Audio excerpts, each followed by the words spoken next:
सरकार तो बात करती है सबका साथ सबका विकास, कहाँ हो रहा है? सबका साथ सबका विकास की बात थी तो हम पिछले 6 साल से काम कर रहे हैं।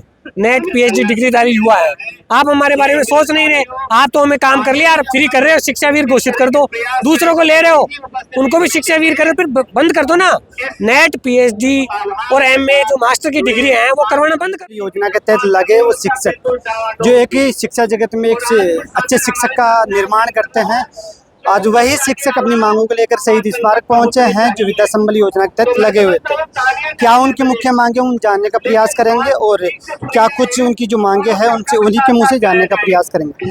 राम सिंह जी, जो विद्या संबल के तहत जो लगे शिक्षक जो पीएचडी शिक्षा के एक ऊंचे लेवल की जो शिक्षा प्राप्त करके एक अच्छे शिक्षक का निर्माण करते हैं, आज वही शिक्षक अपनी मांगों को लेकर इस प्रदर्शन में शामिल है। क्या कुछ सरकार से मांगे हैं?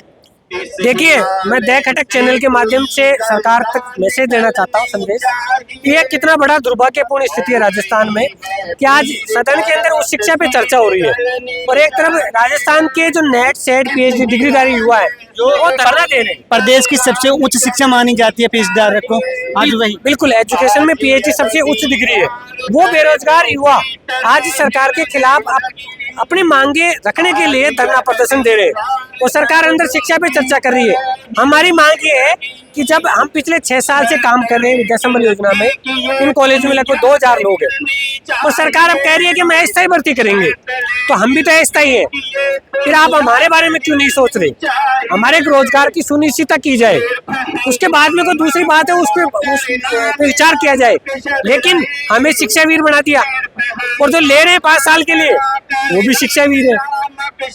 बिना किसी वेतन मान के स्थायित्व के 5 साल के लिए 28,000 रुपए के लिए नेट पीएचडी डिग्रीधारी युवाओं के साथ में घोर अन्याय है।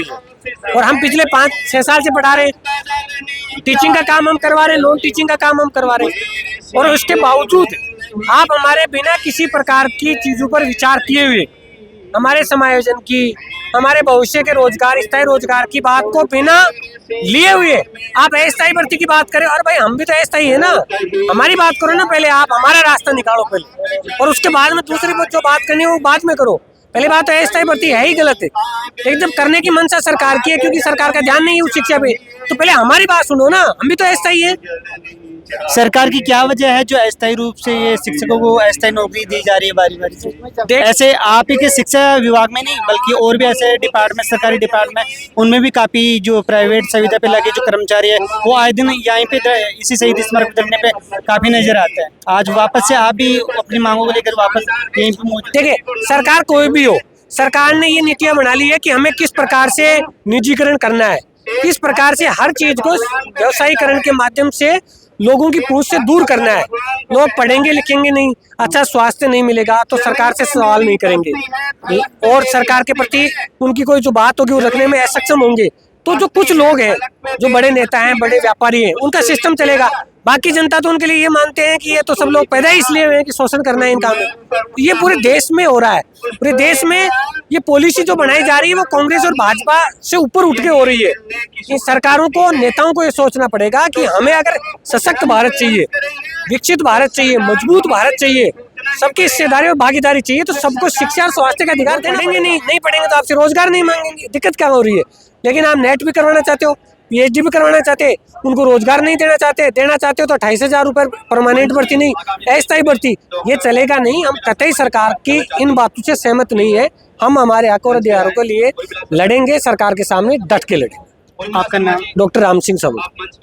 सर, ये आप जो शिक्षा की ऊंची जो शिक्षा मानी जाती है पीएचडी नेट जेआरएफ, आज वही शिक्षक अपनी मांगों को लेकर यहाँ पे प्रदर्शन कर रहे हैं, क्या सरकार से आपकी मांग? सरकार से हमारी मांगे हैं कि उच्च शिक्षित बेरोजगार युवाओं को, जिनको आपने 5 साल पहले उच्च शिक्षा में अस्थायी रूप से लिया था, उनके इन मुद्दों पर गंभीरता पूर्वक विचार करते हुए उनकी मांगों को मानने की कृपा करे। सरकार से हमारा ये निवेदन है कि उच्च शिक्षित साथी यूजीसी के नियमानुसार इन कॉलेजों में नियुक्त किए गए थे, जो एक मेरिट बना करके उसके माध्यम से नेट पीएचडी किए हुए युवाओं को इन कॉलेजों में नियुक्ति दी गई थी सरकार के द्वारा। लेकिन आज उस नियुक्ति के 5 साल बाद उनको मजबूर होकर के यहाँ रोड पर सरकार के सामने अपने गुहार लगानी पड़ रही है ये इन उच्च शिक्षित युवाओं की बेकदरी है, उच्च शिक्षा की यह मजबूरी है कि उन्हें इस तरह से धरना प्रदर्शन करने को मजबूर होना पड़ रहा है। क्या आपने अपनी मांगों को लेकर के किसी जो प्रेमचंद बेरवा जो शिक्षा मंत्री है उनसे बातचीत की? सरकार को जब जब भी इन युवाओं ने अपनी मांगों का प्रस्तुतिकरण हर प्लेटफॉर्म पर बार बार दिया जा रहा है, लेकिन सरकार को इन पर सहानुभूतिपूर्वक विचार करना चाहिए। सरकार इन सब युवाओं को दरकिनार करते हुए एक बार फिर नए सिरे से दूसरी अस्थायी भर्ती करने की बात कर रही है, जो बिल्कुल निंदनीय है। इस तरह की कोई भर्ती नहीं होनी चाहिए जब तक इन लोगों की मांगों पर सहानुभूतिपूर्वक विचार नहीं किया जाए। आपका नाम? डॉक्टर सीताराम मैसरिया, सहायक आचार्य इतिहास।